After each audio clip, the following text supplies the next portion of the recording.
Eccoci qui ragazzi, bentornati sul canale, benvenuti in questo nuovo video che per fortuna non tratterà questo calciomercato e questo fantallenatori che sta prendendo tantissimo tempo e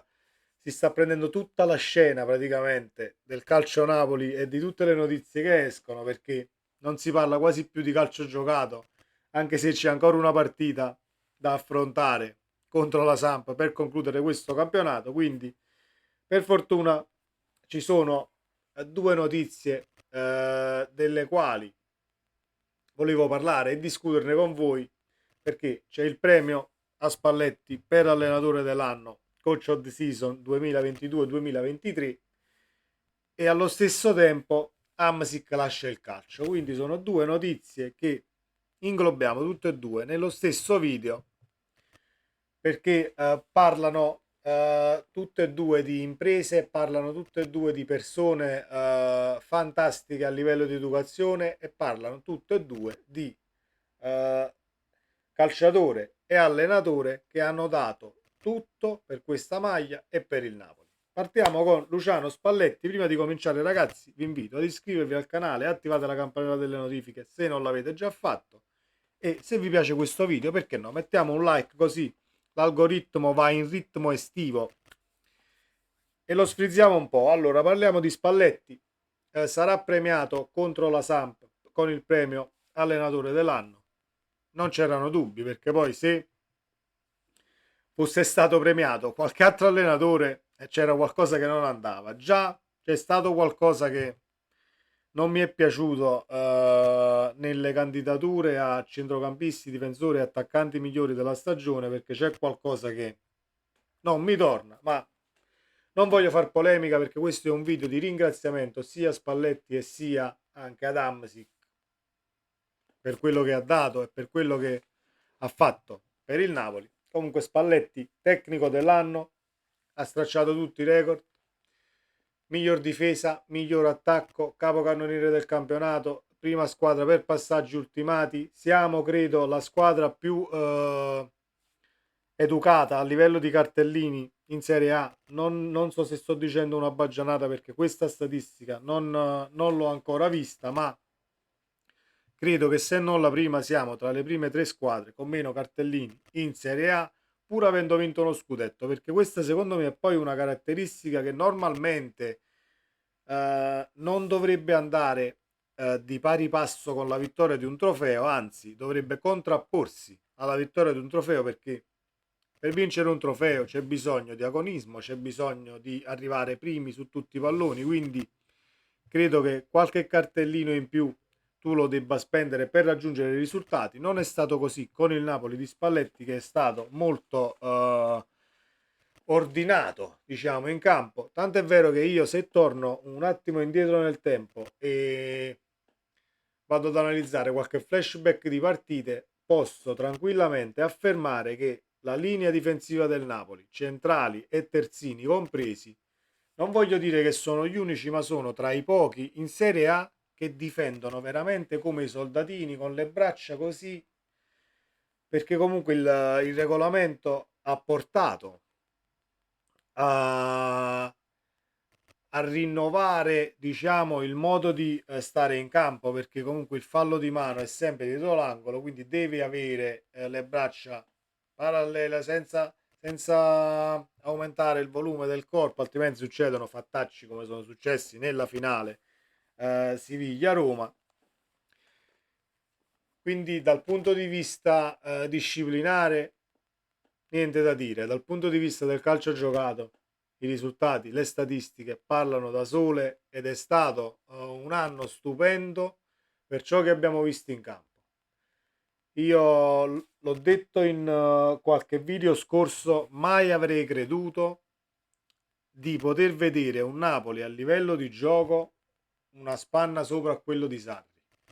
E Spalletti ci ha portato un Napoli forse anche più di una spanna sopra a quello di Sarri. Ovviamente non si possono fare dei paragoni al 100% perché dovresti avere un Sarri con la stessa rosa di Spalletti di quest'anno per paragonarli così al 100% e per poter dare un giudizio diciamo più preciso. però dal punto di vista del calcio giocato comunque il calcio di Spalletti rimane un tantino più verticale di quello di Sarri, che predilige comunque la palla a terra da destra a sinistra cercando di non perdere mai il pallone, e l'ultimo passaggio effettuato dal calcio di Sarri non viene praticamente quasi mai sbagliato per poter arrivare in porta e creare l'occasione pericolosa, cosa che invece nel calcio di Spalletti viene fatta diversamente, con più verticalizzazioni, con i terzini che invece di andare a spingere sulle fasce e portare comunque quegli 1-2 quasi sulla bandierina, si inseriscono verso l'interno, è un calcio più propositivo verso il dischetto dell'area di rigore e non in ampiezza, è in ampiezza quando ce n'è bisogno, e invece quando non ce n'è bisogno si verticalizza di brutto, ed è stato uno spettacolo vederlo giocare quest'anno, e non smetterò mai di dirlo. Spalletti rimarrà nel mio cuore e credo nel cuore di tutti per sempre, per lo scudetto vinto, per l'educazione che ha avuto in questi 2 anni a Napoli, perché un allenatore va valutato e analizzato nel complesso, non solo per il gioco che esprime, non solo per i calciatori che poi può eventualmente portare in una squadra, che può allenare, ma ci sono tantissimi fattori che fanno di Spalletti il migliore allenatore della storia del Napoli. Poi ditemi ciò che volete, ragazzi, la mia opinione è questa, ovviamente io rispetto la vostra al 2000%, fatemi sapere cosa ne pensate, ma per me il premio, a parte che è meritato tutto ed era legittimo riceverlo, ma è anche doveroso parlare di una persona educata che non ha mai avuto una parola fuori posto, pur essendo punzecchiato continuamente nelle conferenze stampa, e chi ha visto le conferenze stampa sa di cosa sto parlando. Ovviamente Spalletti è sempre stato una persona che riesce a sviare, a prenderla un po' più larga per uscirsene in maniera educata da provocazioni e da domande che poi alla fine possono essere anche futili, e le possono anche evitare alcuni giornalisti determinate domande, ma sono domande che poi fanno dei titoloni sui giornali, quindi è anche giusto che vengano fatte. E Spalletti dal punto di vista mediatico ha fatto anche crescere secondo me la società calcio Napoli, perché un allenatore così finora non l'avevamo avuto, perché avevamo avuto sì allenatori che hanno risposto a tutte le domande,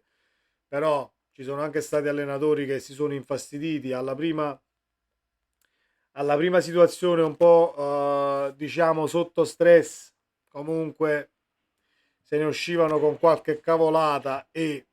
qualche dichiarazione fuori posto, cosa che non c'è mai stata per il nostro Lucianone. Applauso a Spalletti, coach of the season 2022-2023. Grazie di tutto ciò che hai fatto, Luciano, e ancora dobbiamo toccare con mano la mancanza sulla panchina del nostro mister, perché secondo me ce ne renderemo conto solamente a fatto compiuto da lunedì mattina, almeno dal mio punto di vista. Parliamo anche di Marek Hamsik, che il suo addio al calcio giocato ieri ha annunciato l'addio e il ritiro a fine stagione. Hamsik per me resta un grandissimo capitano, resta un calciatore vecchio stampo dal punto di vista emotivo e di testa, perché mai una parola fuori posto, un'educazione al di sopra della media, che ultimamente più andiamo avanti e più troviamo calciatori meno educati da questo punto di vista. Mai una parola fuori posto a livello contrattuale: voglio questo, voglio quell'altro, abbiamo vinto questo, mi devi dar quell'altro. No, contratti rispettati sempre, comunque. È uno dei pochi calciatori che hanno baciato la maglia ed hanno meritato di baciarla, nel senso che quando baci la maglia per me è un'espressione d'amore inconfutabile, quindi ti devi comportare da tale, e Hamsik si è comportato da tale anche quando è andato via, perché Hamsik è andato via non potendo rinunciare, secondo me, all'offerta che gli venne fatta. Però c'è anche da analizzare la situazione nel complesso per quanto riguarda lo spogliatoio dell'epoca, per quanto riguardava lo spogliatoio dell'epoca, tant'è vero che cominciavano i primi malcontenti, i primi mal di pancia, ammutinamenti strani, perché comunque tra Gattuso e Ancelotti sono stati momenti non felici, diciamo, a livello di spogliatoio. Quindi la decisione che ha preso Hamsik è stata rispettata, e la condividevo e la condivido tutt'oggi in pieno, perché avevi dato tutto per la maglia del Napoli, potevi dare ancora sicuramente, ma Hamsik ha preferito cambiare area, perché al di là dei soldi offerti e le società che si erano presentate alla finestra, secondo me un bel, non dico tanto, ma un bel 35% sulla decisione presa sono stati anche quei malcontenti di spogliatoio che poi si sono rivelati zozzerie dal punto di vista di alcuni elementi. Detto questo, ringraziamo Marek Hamsik per tutto ciò che ha dato a Napoli. Gli facciamo un grande applauso perché ha fatto una grandissima carriera a Napoli e non. E poi esprimo il mio pensiero perché a Napoli non c'è, e non so nemmeno se poi la presidenza vorrebbe una figura di raccordo tra squadra e società che sia un ex calciatore. Per esempio l'Inter ha Zanetti, il Milan c'ha Maldini, comunque sono tutti ex calciatori e non c'è figura migliore per raccordare società e squadra di un ex calciatore che ha militato a Napoli e che poi ha fatto la storia della società, la cresta più famosa d'Italia e del Napoli. E poi non si discute il livello tecnico di Hamsik, un grandissimo centrocampista, inserimento, 4-3-3, ha giocato anche dietro, un po' spostato più dietro al tridente d'attacco, si è adattato a qualsiasi situazione, ha sempre sudato la maglia e molte volte ha sempre rispettato, diciamo, le aspettative che uno si faceva. Quindi non è mai stato sottotono. Sicuramente ci sono state partite nel Napoli dove a livello fisico, a livello mentale ha avuto qualche calo, però parliamo di un calciatore che in, diciamo in tantissimo tempo ha reso veramente alla grande, sia a Napoli che non. Poi a Napoli ha avuto ovviamente il periodo migliore della sua carriera, credo, anche in vista dell'età, perché comunque è stato a Napoli nel periodo migliore a livello fisico, e si è visto. Guardando al passato ricordiamo tantissimi gol, ricordiamo la Coppa Italia, ricordiamo addirittura, io ricordo quel 3-2 con la Juve, dove Hamsik mise quella palla all'incrocio, c'era Buffon in porta. Mo mi direte, ma tu vai sempre a ricordare le partite con la Juve? No, non vado a ricordare sempre e solo le partite con la Juve, però fu un gol quello di Hamsik alla Juve,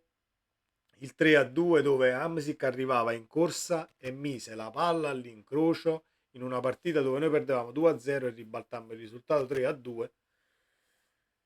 E quindi lo ricordi veramente come fosse ieri. Poi ci sono stati tantissimi altri gol di fattura elevatissima e tantissimi assist regalati dal nostro Mare Chiaro, che rimarrà sempre nei miei cuori e credo anche nei vostri, cari ragazzi. Fatemi sapere la vostra nei commenti. Se questo video vi è piaciuto, mettete un like al video, iscrivetevi al canale. Sempre Forza Napoli. Ciao.